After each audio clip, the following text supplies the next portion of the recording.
Il était une fois, au cœur de l'Afrique centrale, dans une région appelée Ubangui-Chari, un jeune garçon nommé Jean Bédel Bokassa. Né en 1921, Jean Bédel vivait une enfance paisible dans son village, jusqu'au jour où tout bascula.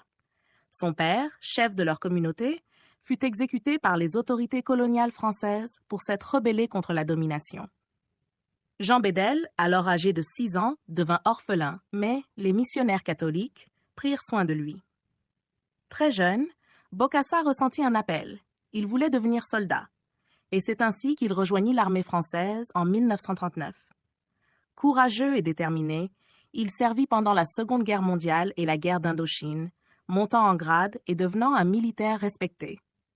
Les batailles lui forgèrent une âme dure comme le fer, mais elles nourrirent aussi son ambition dévorante. Des années plus tard, de retour dans son pays natal devenu la République centrafricaine, il vit son cousin David Dacko à la tête du gouvernement. Mais Bokassa, insatisfait de la manière dont le pays était gouverné, se mit en tête de prendre le pouvoir. En 1966, il renversa son cousin lors d'un coup d'État et s'autoproclama président. Cependant, être simplement président ne suffisait pas à Bokassa. Il rêvait de grandeur.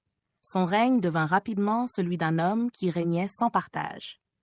Le peuple tremblait à l'évocation de son nom, car Bokassa ne tolérait aucune opposition. Ses caprices et ses rêves de gloire surpassaient les besoins de son peuple. En 1977, alors que la majorité de la population vivait dans une extrême pauvreté, il décida de se couronner empereur. Oui, empereur, tout comme Napoléon Bonaparte qu'il admirait tant. Il dépensa des millions pour organiser une cérémonie somptueuse, avec un trône doré, des carrosses et une couronne ornée de diamants. Mais pour les Centrafricains, cette fête royale ne faisait qu'accentuer la misère dans laquelle ils vivaient. Le règne de Bokassa devint de plus en plus brutal. En 1969, lorsque des écoliers protestèrent contre l'obligation de porter des uniformes scolaires imposés par le gouvernement, la colère de l'empereur fut sans limite. La répression fut sanglante et des rumeurs horribles circulèrent. On disait que Bokassa aurait même participé à des actes de cannibalisme. Ces rumeurs, qu'elles soient vraies ou non, ternirent encore davantage son image à l'étranger. C'est alors que la France, ancienne puissance coloniale et alliée de Bokassa, décida qu'il était temps de mettre fin à son règne. En septembre 1969, lors d'une visite de Bokassa en Libye, une opération militaire française renversa l'empereur et réinstalla David Dacko au pouvoir.